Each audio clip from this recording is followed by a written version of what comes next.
Hola hermanos, vamos a compartir el devocional de hoy. Estamos en Isaías capítulo 7, vamos a ver los primeros 16 versículos. Y el contexto es el siguiente. Estamos en Judá, el rey es Acaz, que es nieto del rey que aparece en el capítulo anterior de Isaías, cuando muere Usías, ¿sí? Y Isaías en el capítulo 6 va a tener una confesión de su pecado. Ay de mí que soy pecador, inmundo de labios, de pueblo inmundo de labios. Y vamos a ver la misericordia del Señor en ese capítulo, de un Dios que dice que es santo, santo, santo.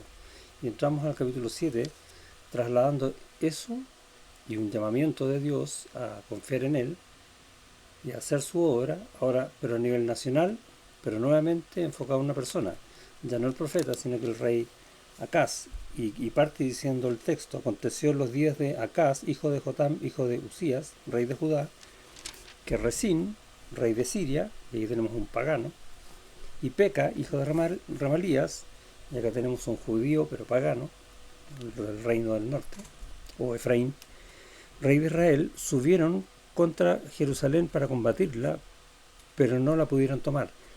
Y es interesante porque tenemos dos reinos, por decirlo así, dos potencias, que es la parte de Israel, las 10 tribus del norte, unidos a una nación pagana como es Siria, para ir en contra de una nación pequeña que es Judá, y no prevalecieron.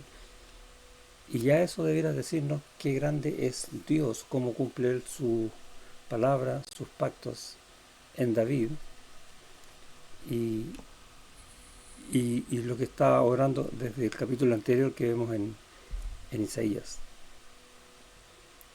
Y debiera darnos una confianza tremenda que cualquier cosa que pase en nuestra vida, incluyendo amenazas terribles de que algo malo puede pasar, podemos confiar en un Dios que tiene un plan establecido para nosotros porque nosotros estamos en su mano para sus propósitos.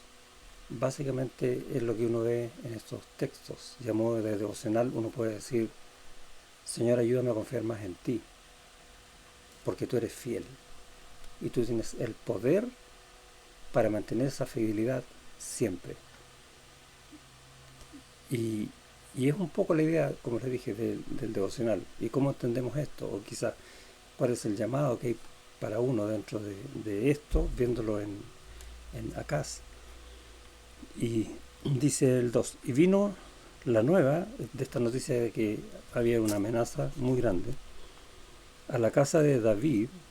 En vez de decir Jerusalén, dice la casa de David, porque el texto nos está llevando a decir: mira, es donde la promesa de Dios está, por ese lado hay que irse, diciendo: Siria se ha confederado con Efraín, y se le estremeció el corazón y el corazón de su pueblo, como se estremecen los árboles del monte a causa del viento. Y entendemos que muchas veces van a pasar cosas en nuestra vida, como está pasando aquí al rey Acaz y al pueblo, que nos van a descolocar absolutamente y nos van a llevar incluso a la desesperación, porque es algo natural en nosotros. Entonces dijo Jehová a Isaías, y esto es lo que cambia todo: sin Dios no tenemos ninguna esperanza, estamos en todo perdidos, pero hay un Dios sobre los cielos, que es el Dios nuestro, Jesucristo. Y eso es lo que enfatiza el pasaje. Dios con nosotros, Emmanuel, ahí en el versículo 14. Sal ahora al encuentro de Acaz, tú y Sear Jasur, y aquí tenemos otro nombre: el remanente volverá, o dicho de otra forma, Dios va a cumplir su promesa. Tu hijo, al extremo del acueducto del estanque de arriba, en el camino de la heredad del lavador, y dile: guarda y repósate, no temas. Básicamente, oye, no hagas nada, pero ese no temas, pero confía. Ni se turbe tu corazón a causa de estos dos cabos de tizón que humean por el ardor de la ira de Resín y de Siria y del hijo de Ramalías.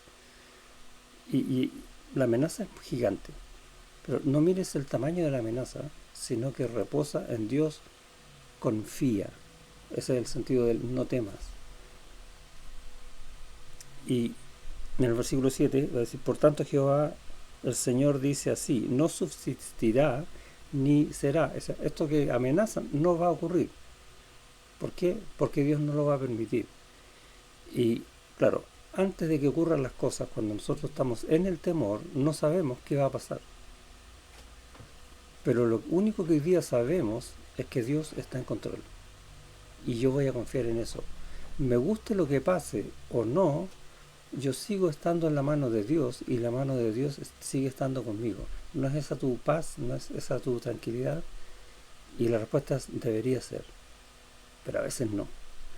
Ahora, lo importante de lo que está pasando acá es que ya no es un tema personal, sino que le está hablando el rey que representa una nación. Y podría trasladarlo hoy día de esta manera. Yo estoy sirviendo en una iglesia, yo vivo en una iglesia, en una comunidad que es el cuerpo de Cristo, que es de Cristo, para que vivamos reposadamente en Él. Y si hay algo en lo que yo tema y en lo que yo falle en mis respuestas, voy a estar también causando algún daño o algún dolor o alguna preocupación al resto de los hermanos, porque yo ya no soy solo. No es como el capítulo 6 que el tema es con Isaías solo, ahora es con el rey de Judá que representa a la nación completa, entonces las repercusiones ya no son para uno solo. Por tanto, dices Jehová así, no subsistirá ni será. Tú tranquilo. ¿Por qué? Porque en tu tranquilidad todos van a estar tranquilos. Porque la cabeza de Siria es Damasco y aquí empieza a decir, oye, estos son solamente hombres, o todo esto está bajo el dominio de mi poder y yo soy fiel, dice Dios en los versículos 8 y 9. Habló también Jehová a Acaz diciendo, pide para ti señal de Jehová tu Dios y demandándola, ya sea de abajo en lo profundo o de arriba en lo alto. Y básicamente dice, ora al Señor, pide al Señor, muéstrale cuál es tu necesidad y Dios va a responder en lo que Él va a responder, no importa lo que sea, de arriba, de abajo. Dios tiene el poder de lo que sea. Tú ruégale y descansa en Él. ¿Y cuál es nuestra respuesta? Que a veces oramos sin fe. A veces oramos porque yo sé que tengo que orar, yo sé que el Señor está en control, pero igual temo y estoy más preocupado de lo que estoy viviendo de lo que Dios va a hacer. Y no estoy viendo lo que Dios va a hacer, así que un poco lo dejo fuera, consciente e inconscientemente. ¿Y qué es lo que dejo en mi visión? El problema. Saco a Dios, pongo el problema. Y es lo que pasa aquí. Y respondió Acaz, no pediré y no tentaré a Jehová. Y básicamente sí lo está tentando. Está haciendo exactamente lo contrario. Y muchas veces decidimos no descansar en el Señor. Decimos que lo hacemos, pero en la práctica no lo hacemos. Y eso intranquiliza nuestra vida y esa intranquilidad, esa incertidumbre la traspasamos a nuestra familia y la hacemos vivir también a la iglesia. Y no nos damos cuenta porque estamos viendo solo el problema. No estamos viendo ni a Dios, ni en Dios, todo lo que Dios ha puesto a nuestro alrededor. Y básicamente el sentido del pasaje que yo veo acá es que nuestra responsabilidad, si bien es grande con Dios, es nuestra vida con Dios, es mayor porque hay gente alrededor nuestro que también puede ser afectada por nuestros hechos, o nuestra forma de tomar las cosas, o nuestra falta de fe. Y dijo entonces Isaías, oíd ahora casa de David, ¿os es poco el ser molestos a los hombres, sino que también lo seáis a mi Dios? Y básicamente está mostrando esa idea, ¿no? Y es dura.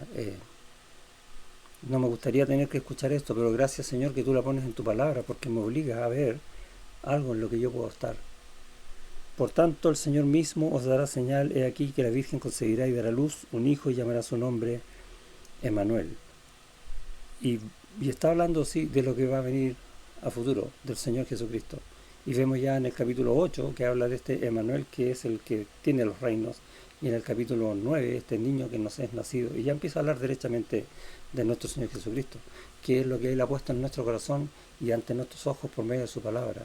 Y nos está diciendo, vive de mi palabra, porque yo he aquí estoy contigo, Dios con nosotros, porque el Espíritu Santo mora en el corazón de la iglesia, de ti y de mí, porque ese mismo Espíritu Santo te hace ver en esta palabra todas las respuestas que nosotros necesitamos, aunque las preguntas sean miles y ninguna a ojo humano tenga respuesta. No te intranquilices, porque yo tengo las respuestas, mías son, dice el Señor. Tú confía, porque tu fe te va a ayudar, pero no a ti solamente, sino que en lo que tú hagas vas a ayudar a tus hermanos. Y eso es lo que me hace ver un poco el pasaje en cuanto a la responsabilidad en nuestra confianza al Señor. Tenemos que aprender todavía a confiar más en el Señor. Tenemos que orar para que el Señor nos enseñe ese camino y que nos muestre textos como este. No ser molestos a Dios, todo lo contrario, serles agradables, porque pase lo que pase, yo estoy en tu mano, Señor. He aquí, soy tuyo. Linda respuesta. Tenemos que orar. Amén.